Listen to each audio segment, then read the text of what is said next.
सबसे पहले अपने शिव गुरु के चरणों में प्रणाम करती हूँ।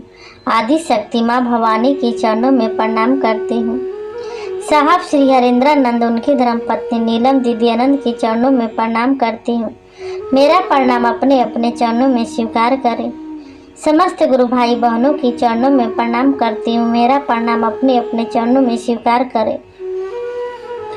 मैं एक छोटी सी कथा लेकर आई हूँ। मेरी कथा अच्छी लगी तो वीडियो को लाइक करें, चैनल को सब्सक्राइब करें, कमेंट बॉक्स में हर हर महादेव लिखें। महादेव के नाम लिखने से बोलने से घर में जो भी संकट विपदा आती वो टल जाती। इसीलिए महादेव के नाम लिखे और बोले। चलती हूँ छोटी सी कथा की ओर। एक समय की बात है, हरिपुर गांव में एक बुढ़िया रहती। बुढ़िया की एक पोती थी। पोती के नाम गौरी थी। गौरी बहुत सुंदर थी, बहुत सुशील थी, काम काज करने में भी बहुत तेज थी। बुढ़िया हमेशा सोचती रहती थी मेरे पोती के कोई राजकुमार आए और डोली में बैठा कर ले जाए। हमेशा बुढ़िया यही सोचती रहती थी। एक दिन बुढ़िया राज दरबार में जाने लगी और अपने पोती से बोली, देखो मैं रानी के अवटन लगाने जा रही हूँ, तुम खाना बना के रखना। पोती बोली, ठीक है दादी माँ, मैं खाना बना के रखूंगी। बुढ़िया राज दरबार में चले गई और रानी को पूरे शरीर में औटन लगाई। घर आई तो अपने पोती से खाना मांगने लगी। पोती अपने दादी को खाना निकाल कर दी। दादी और पोती एक साथ खाना खाई। दादी पोती बहुत प्रेम भाव से रहती, बहुत खुशी खुशी रहती। एक दिन बुढ़िया अपने पोती से कहने लगी, तुम जिस घर में जाओगी वो घर को स्वर्ग बना देगी। तुम इतना सुंदर हो, काम भी इतनी अच्छी करती हो, तेरे हाथ में तो जादू है, खाना इतनी अच्छी बनाती हो, वो घर का मंदिर बना देगी। तभी गौरी कहती, दादी माँ मैं कहूँ नहीं जाऊंगी, आपके छोड़ के कभी सोच नहीं सकती, मुझे कहूँ नहीं जाना है। तभी दादी अपने पोती से कहती, देखो हर बेटी को अपना बाबुल के घर छोड़कर ससुराल जाना पड़ता है, वही ससुराल अपना हो जाता है। सास ससुर अपने माँ पिताजी जैसे हो जाते हैं, सब अपने हो जाते हैं, जाना पड़ता है बेटी। पोती कहती, नहीं मैं आपके छोड़ के मैं नहीं जाऊंगी। बुढ़िया और पोती अपने में बात करते, तभी दरवाजे से आवाज आती, कोई है दरवाजा खोलो। बुढ़िया सोचने लगी दरवाजे पर कौन आ गया। जाकर दरवाजा खोलती तो दरवाजे पर कोई नहीं है। फिर दरवाजा बंद कर देती। जैसे दरवाजा बंद करके मुड़ती तभी फिर आवाज आता, कोई है दरवाजा खोलो। फिर दरवाजा खोलती, दरवाजे पर कोई नहीं था, एक कुत्ता बैठा हुआ था। बुढ़िया फिर दरवाजा बंद करती, तभी फिर आवाज आता, कोई है दरवाजा खोलो।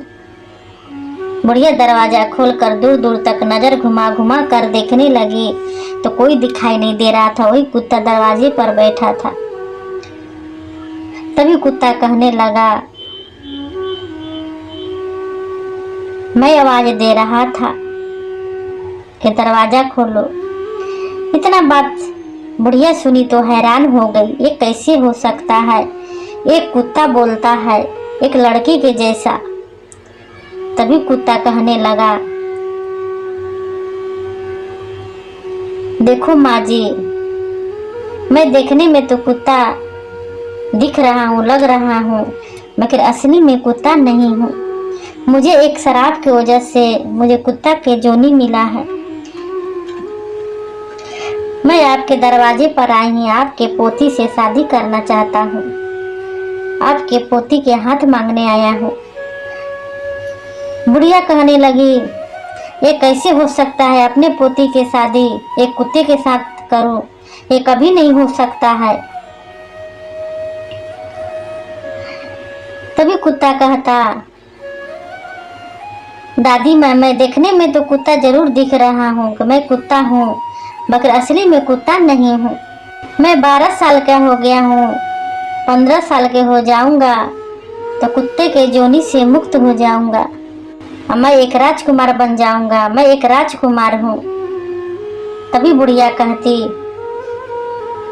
जब तू कुत्ते के जोनी से मुक्त हो जाएगा, राजकुमार बन जाएगा, तभी मेरे पोती के हाथ मांगने आया, तभी मैं विवाह कर दूंगी। तभी कुत्ता कहता, नहीं नहीं दादी माँ, अभी मुझे शादी करना पड़ेगा, अभी मैं शादी करूंगा तभी मैं कुत्ते के जोनी से मुक्त हो पाऊंगा, नहीं तो नहीं हो पाऊंगा। हमेशा पूरे जिंदगी कुत्ते के जोनी में रहना पड़ेगा। दादी माँ ऐसे मत कीजिए।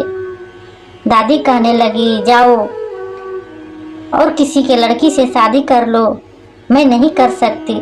तभी कुत्ता कहता, मैं किसी के लड़की से शादी नहीं कर सकता, क्योंकि आपकी पोती बहुत भोली है, सच्चा हृदय का है। हमें ऐसा वरदान मिला है, ये सच्चा हृदय का भोला भाली, जो इसका मन पवित्र है, उसका हृदय सच्चा है, उसी से शादी करना पड़ेगा, तभी कुत्ते के जोनी से तो मुक्त हो पाएगा। ये सब सारा बात बुढ़िया के पोती सुन रही थी।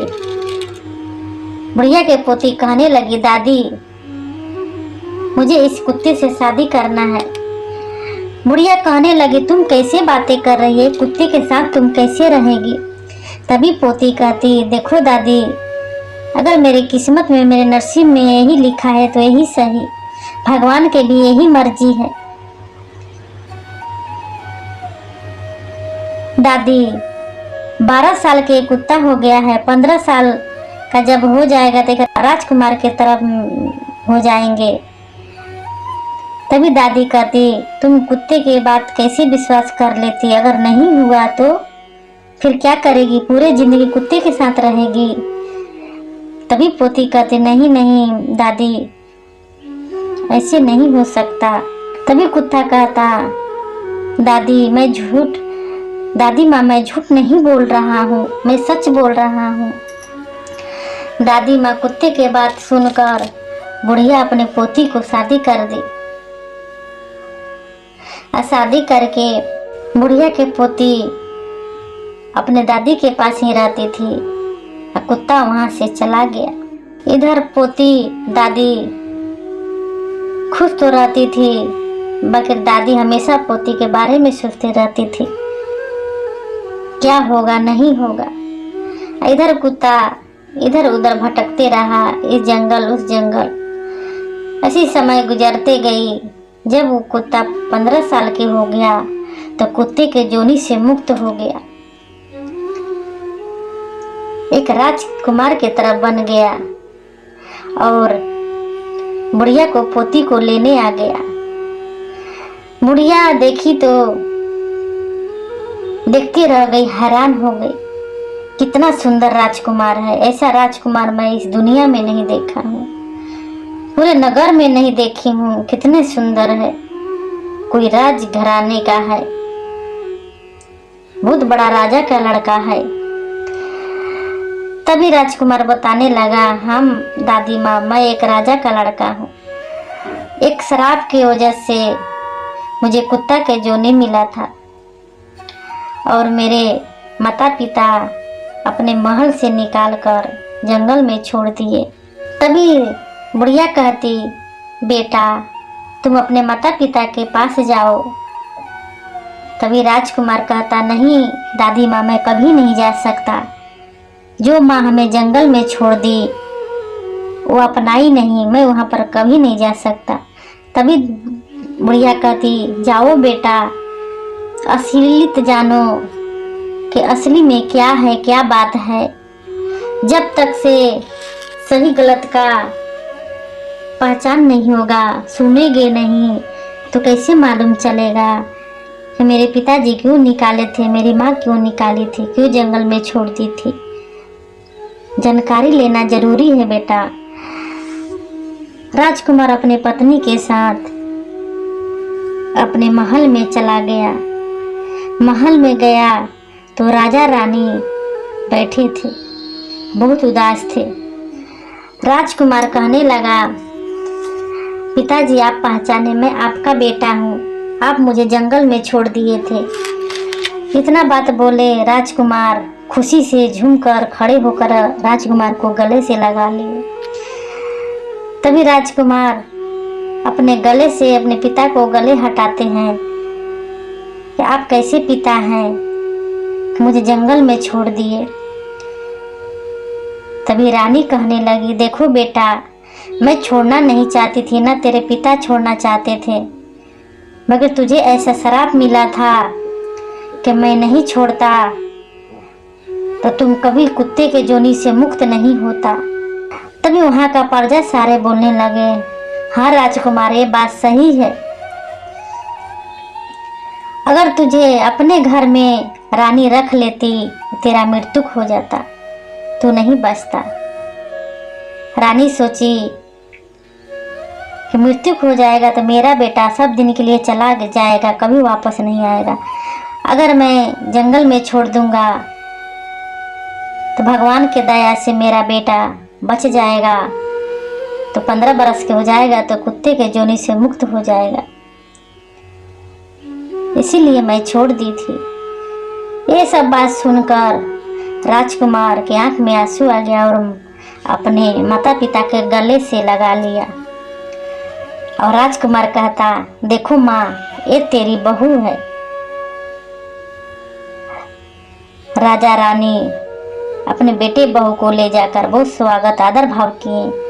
राजा रानी राजकुमार को राजपाट सौंप दिए और राजा रानी तीर्थ धाम पर निकल गए। राजकुमार के पत्नी बहुत खुशी खुशी रहने लगे।